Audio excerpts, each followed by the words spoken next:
Jeff, assault is the charge that Bowling Green University police have placed on Memphis's Jamirah Schutz after video showed her punching Falcon senior Alyssa Brett in the face during the handshake line after the game. It just goes to show you that there's even thugs in the women's basketball league.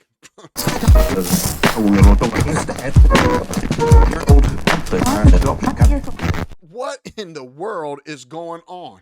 It just goes to show you can take them out the hood, but you can't take the hood out of them. Memphis Jamirah Schutz charged with assault after handshake line sucker punch.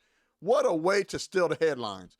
The headline should be saying, Bowling Green State University defeats Memphis, moves on to the Final Eight. But instead, it just goes to show you that there is even thugs in the women's basketball league. I would have said that for the first time, women's basketball was exciting to watch. But unfortunately, it's just another display of destructive culture. It's just another example of poor choices, once again, confirming the stereotypes, and most of all, poor sportsmanship. We've been doing this for decades. We've been doing this year after year after year, lining up after a sports game or event to give each other handshakes and hugs saying good games. But here we are. Shaquisha decides to sucker punch somebody. Tonight, charges were handed out following a women's basketball game just to our south.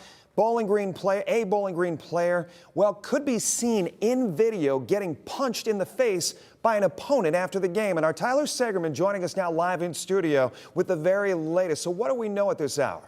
Well, Jeff, assault is the charge that Bowling Green University police have placed on Memphis's Jamirah Schutz after video showed her punching Falcon senior Alyssa Brett in the face during the handshake line after the game. Here is that video from two separate angles last night. Now, fortunately, nothing further escalated, and Brett was able to walk off the court with assistance after being hit. And from what I've been told, she is okay. The Falcons do return to the Stroh Center on Monday to continue their season. As for the Tiger side of things, it's wait and see now. Schutz is a fifth-year senior, which means her career essentially ended after their loss to Bowling Green. That's not to say the schools still can't issue their own punishment, but they'll wait for police investigation to finish first. Now, both schools did release statements today, starting with Bowling Green, which read in part, quote, violence is never acceptable and our priority remains the health, safety, and support of our student athlete who is recovering and doing well. This is an active investigation in conjunction with the city of Bowling Green prosecutor, end quote. The University of Memphis Athletics Department also weighing in, calling the incident, quote, extremely unfortunate and certainly not consistent with or representative of our expectations for our programs and student athletes. Obviously, this is the last thing either of these schools wanted to be dealing with right now, especially BGSU, who now has to try and push past this and get ready for another home game on a Monday. You can hear from Coach Freilich later in sports. Of course, we'll provide updates on the situation as we get them. I would say kick her off the team, but it was her last game, and she knows that, which is probably why she decided to do this. So what I'm going to say is pull her scholarship, ban her from life, from even being able to come and watch a game, and expel her immediately, which stops her from being able to get the credits to get the degree from the University of Memphis. Until these schools draw the line in the sand, the behavior will continue because they allow it to. They have to set a precedence that this is not going to be tolerated whatsoever. This does not represent our university or our program. Until they do it, it will continue to keep happening. And charging her with assault is not enough. It should be assault and battery. It should be a more serious crime. And I dare to even think if the roles were reversed, if the white girl would have hauled off and punched her in the face, how it would have been social justice warrior all over the campuses. So it don't matter what color you are. This is poor behavior, poor choices, definitely poor sportsmanship, and it's destructive culture. Just once again, confirming the stereotypes, and it's being on full display. And I've read your liberal pages.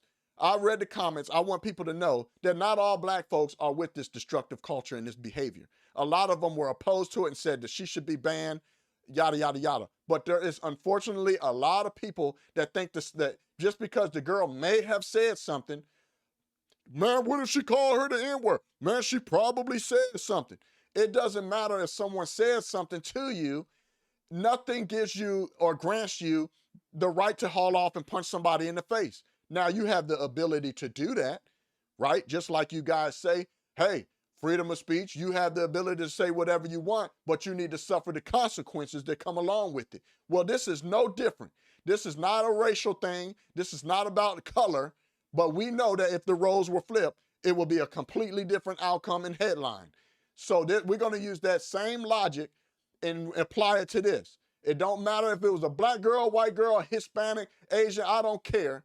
This is poor behavior and destructive culture. If you think you're going to haul off and punch somebody in the face because of something somebody may have said, it does not give you the right to haul off and punch them in the face.